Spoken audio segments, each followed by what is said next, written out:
No.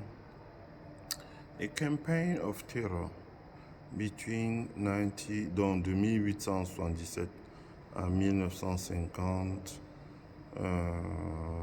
il y a eu des campagnes de terreur sur les Noirs, suivant la fin de l'esclavage et le début des Jim Crow Law.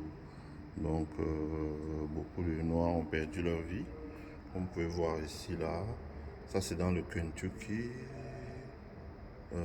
Ça, c'est dans le Kentucky, par exemple. C'est dans le Kentucky. On peut voir dans le Kentucky où il y a eu des Noirs qui ont été pendus. Parfois, c'est des gens qui essaient de s'échapper. Ou qui... Voilà.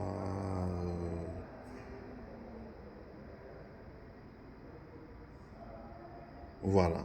Donc ici, on dit que ils avaient manifesté publiquement pour exprimer leur soutien à un de leurs frères qui avait été tué par une balle.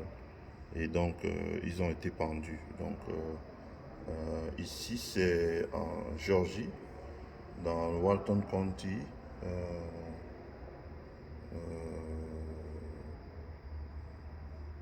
Donc, dans une route rurale, ils avaient été pris à partie par des personnes et ils ont été tués.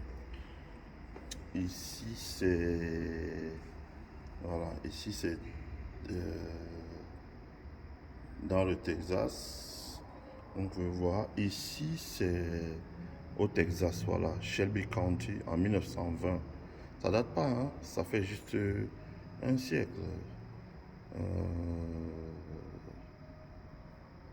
Un jeune noir qui a tapé sur un blanc.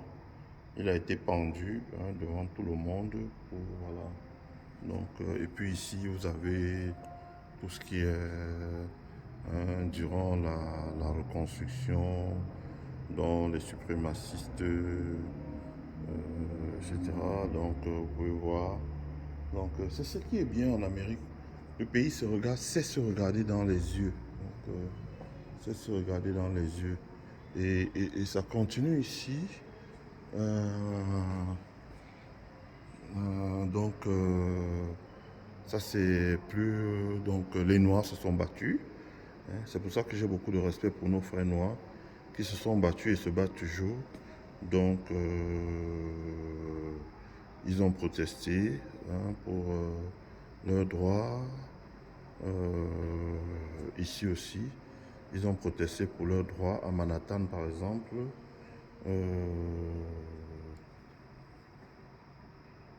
Voilà, donc voici des vrais enseignants, des chercheurs. Ils rendent hommage à des vrais enseignants, des chercheurs qui ont travaillé pour produire des travaux, pour documenter toutes ces violences-là. Ce qu'on peut dire leur part d'état Titsa.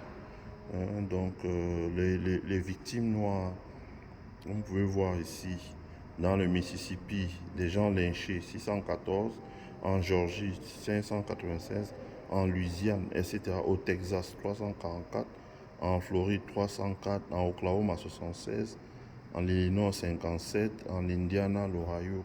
Donc, vous pouvez voir un peu. Donc, vous voyez l'ampleur. Donc, il y avait des gens qui étaient pendus. Ça, c'est dans l'Indiana.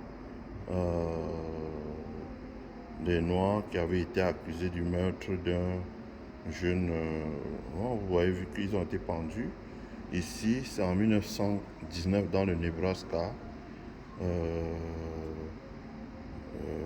On avait accusé un jeune noir d'avoir violé une blanche et il a été grillé dans un barbecue, carrément. Donc, ça a eu lieu, mais l'avantage c'est que vous voyez vous-même à travers un musée comme celui-ci, on retrace l'histoire de comment on a fait pour en sortir progressivement. Il y a des progrès. Ça veut dire que ce n'est pas avec les élites comme les Chatués, les Quechacotes, les gens enquêtés, qu'un peuple ou des personnes opprimées s'en sortent. Ou avec les momos, non.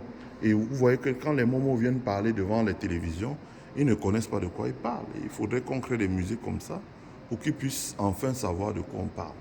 Hein, reconstituer l'histoire, savoir ce que les gens ont vécu. Donc quand ils viennent se mettre et ils insultent la mémoire, il dit c'est Makiza, etc., etc. Il ne sait pas de quoi il parle. Et vraiment, le mec, il est entré dans l'histoire par la plus mauvaise des portes. Hein, voilà. Donc, il ne peut pas dire ça dans un pays comme ici. Un enfant qui a regardé ça va l'apostropher dans la rue, qui qu'il soit, et ça risque d'être chaud pour lui.